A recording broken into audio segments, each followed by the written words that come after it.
Ya kalau untuk pemasukan bagus itu sebenarnya minimal 4 box. 4 box kita bikin rotasi panen itu seminggu sekali. Jadi seminggu panen, seminggu panen, seminggu panen.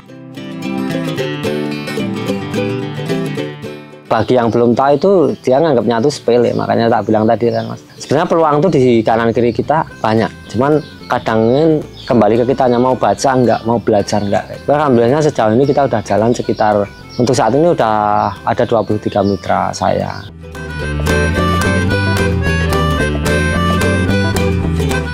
Limbah kan juga perlu dipikirkan juga kan kalau mau usaha kayak gitu. Ini ganggu kanan kiri nggak sih, ganggu lingkungan nggak sih kayak gitu. Dan jangkrik itu nggak ganggu sama sekali, bahkan bermanfaat. Kalau ada petani yang butuh pupuk itu bisa juga kayak.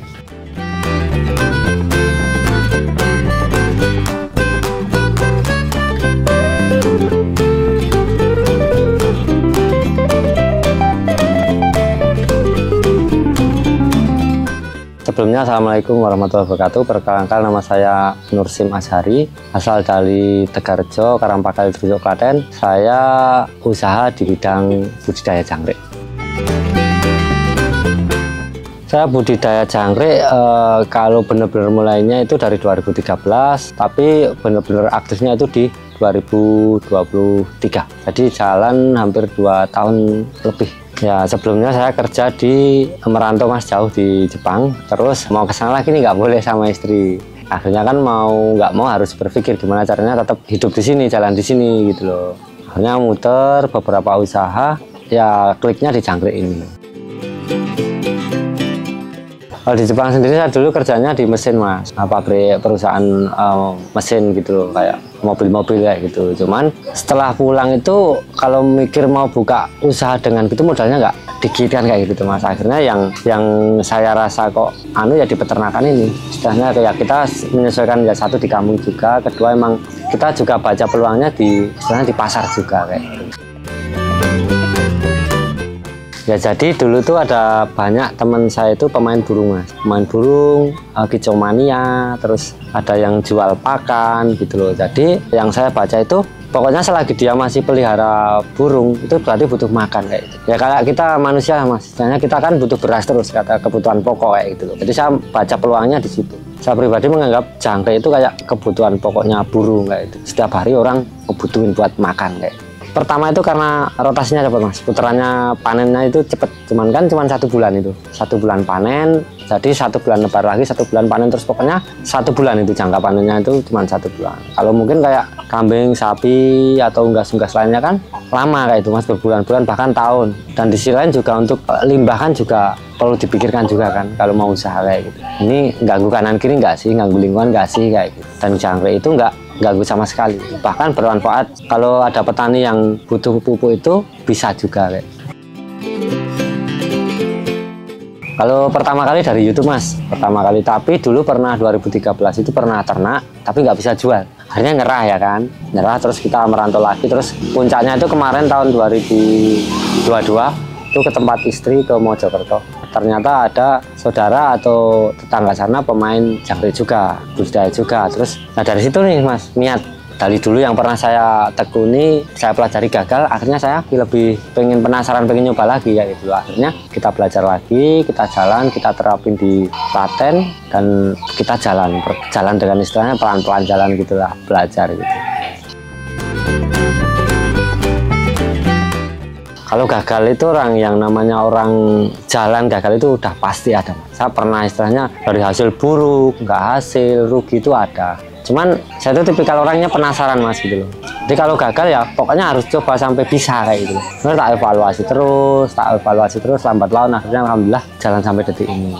Kalau pertama ya kita ya pasti di perawatan Mas. Perawatan kalau jangkrik kan kita ada cara penetasannya juga kan. Nggak sembarangan telur ditaruh di dalam kotak terus netes gitu, enggak. Kita juga ada breedingnya, istilahnya ada cara-caranya sendiri, pengeraman dan lain sebagainya. Itu pernah gagal Mas, mati. Jadi pernah tuh beli telur tak tetesin, mati semua tuh di dalam tas kayak gitu. Terus akhirnya besoknya beli lagi nih, bulan depan beli lagi, terus netes nih dikit-dikit, istilahnya netes tapi belum optimal kayak gitu loh, belum maksimal. Akhirnya tak coba lagi, tak pelajari terus salahnya di mana sih, ini harusnya penangannya harus gimana sih, tak cari terus solusinya. Dulu pertama kali itu daun pisang kering Mas, nanti ditaruh di dalam box buat sembunyinya jangkrik itu.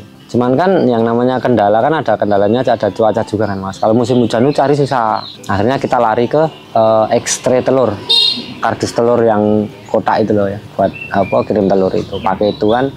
Jadi kita oke, secara operasional kita lebih agak mahal dikit, cuman untuk jangkanya kita juga lebih enak nyarinya kayak gitu.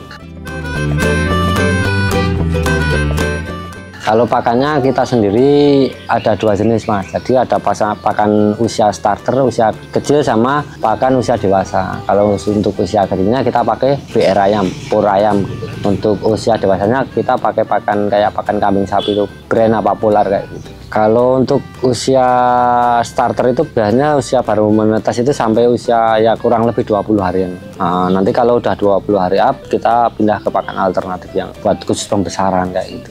Kalau untuk lebar box kita rata-rata ada yang panjangnya 240, lebar 120, ada yang panjang 180, lebar 120, tapi untuk ketinggiannya itu 60 cm. Tapi untuk di 10 cm dari atas ke bawah itu dikasih lakban. Biar licin kan, licin jadi jangkrik nggak loncat keluar kayak. Saya sendiri ternak jangkriknya itu jangkrik alam, yang madu, alam sama alam madu kayak gitu. Kan ada jangkrik yang genggong, ada jangkrik alam gitu. Jenisnya ada beda-beda Mas. Cuman untuk kita baca pasar itu yang kita ternak itu yang memang nggak resiko jualnya tuh nggak pusing kayak gitu loh. Jadi yang lebih enak jualnya kayak gitu. Yang lebih laku lah. Ya kalau itu variatif Mas. Jadi kalau dari pertama dulu tebar 3 ons dapat 3 kilo pernah, dapat 2 kilo pernah, cuman tak evaluasi terus belajar terus sama anak-anak itu ya sampai detik ini ya. Kalau 3 on itu ya paling enggak 20 kilo, 25 kilo, bahkan ada yang lebih, tapi ada juga yang kurang. Jadi semua itu tergantung perawatan. Kalau untuk kendala yang paling berat itu sebenarnya di cuaca sih. Jadi kayak cuaca kalau siangnya panas, malamnya dingin itu susah buat pertumbuhan jangkrik, terus makannya pun juga nggak lahap kayak gitu. Dari kita perawatan di box juga kayak itu kan ada juga yang kita kan kalau panas kan disemprotkan Mas. Kalau semprotnya terlalu over juga merusak media. Kalau medianya rusak, tempat sembunyinya jangkrik berkurang, akhirnya kanibal.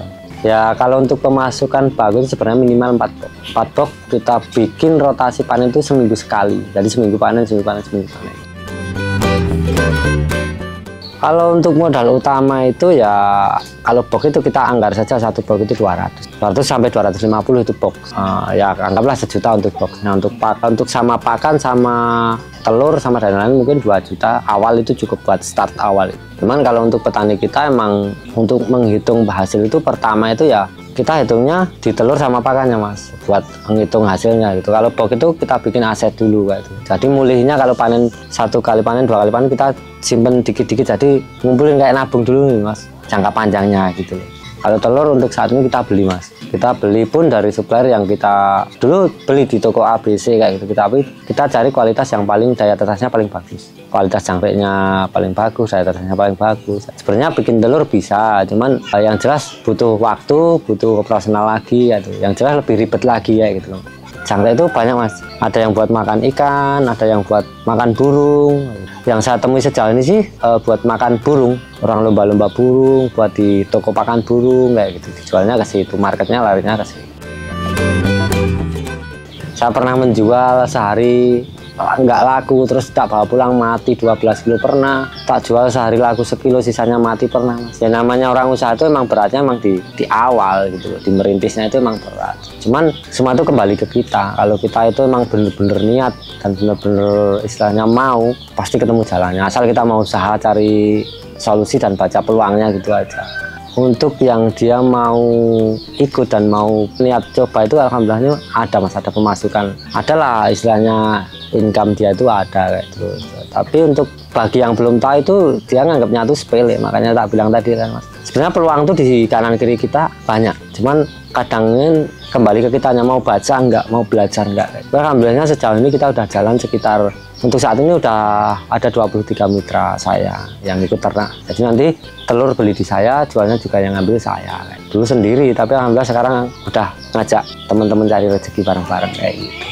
Ya respon masyarakat pertama kali ya kayak gimana ya Mas, kayak orang ya mungkin kayak hal-hal kecil lah nganggapnya, wah jangkrik apa nek wong Jawa bilang jangkrik payune piro to, hasilnya piro to kayak gitu. Tapi ya semua itu kembali ke kita, tergantung kita di kapasitas mainnya, terus market kita. Tapi alhamdulillah ya saya cukup kok Mas, bisa cukup buat makan, alhamdulillah bisa cukup buat beli rokok, buat jajan anak, itu alhamdulillah cukup. Ya kalau untuk saat ini pasar kita baru lokal Mas, karena bisa dikatakan saya ini pemain baru. Jadi belum untuk link luar, terus teman luar itu belum banyak. Jadi untuk saat ini kita baru mencukupi pasar lokal lah, kayak toko-toko penangkar di area Klaten sini. Untuk hasil atau tidaknya itu sebenarnya kembali ke orangnya ya Mas. Jadi kalau emang dia itu benar-benar bisa baca peluang, istilahnya kayak gini, jangkrik itu tergantung siapa yang bawa. Nah jenengan emang nggak tahu jangkrik cuman bawa aja, ya cuman dibawa nanti bawa pulang lagi. Cuman kalau orang yang tahu market, tahu pasar, dia baca pulang, tahu sasarannya harus kemana, buangnya kemana. Jadi tipsnya ya kalau emang itu ya harus baca peluangnya, harus jeli ya gitu. Sebenarnya peluang itu banyak, cuman orang nggak mau belajar kan. Dan satu lagi dia selalu menganggap itu hal yang biasa dan sepele kayak gitu. Padahal itu peluang dan cuan kan kayak gitu.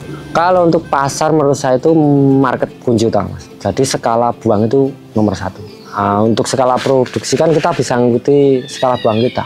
Di dunia jangkrik itu ada yang petani mandiri, ada yang mitra gitu. Kalau untuk mungkin ada pengumpul besar yang bisa suplai kita gitu. Mungkin kalau kita nggak ada barang kan kita bisa ambil dari situ dulu. Beda sama kita mikir produksi dulu, kita bikin banyak-banyak tapi skala buangnya buntu, jualnya pasar nggak ada, kita buang-buang gitu loh Mas. Istilahnya kayak gitu, buang-buang duit ya. Buat teman-teman pun yang mau belajar budidaya jangkrik atau sekedar sharing atau sambil silaturahmi cari teman buat tambah relasi gitu, mungkin bisa ke akun Instagram itu @dardersfarmklaten. Untuk akun di Facebook itu nungsimjr. Untuk WhatsAppnya 0878 1795 5999. Bisa hubungi situ, kita bisa sharing, kita bisa tambah saudara, tambah rezeki, siapa tahu kan kayak gitu. Nah harapannya ke depan tuh ya semoga lebih banyak lagi istilahnya anak-anak muda yang bisa baca peluang, yang mau belajar mau di bidang usaha jangkrik atau yang lainnya, yang bisa istilahnya buka lapangan kerja gitu Mas, bermanfaat. Atau enggak mungkin kalau enggak bisa bermanfaat buat kita, buat keluarga, atau enggak buat lingkungan atau buat banyak orang lagi ya. Jadi bisa dikatakan bisa isong rezeki ini uang luwih oke, nah itu insya Allah lebih kepuasan batinnya lebih enak gitu, lebih istilahnya lebih terasa ya.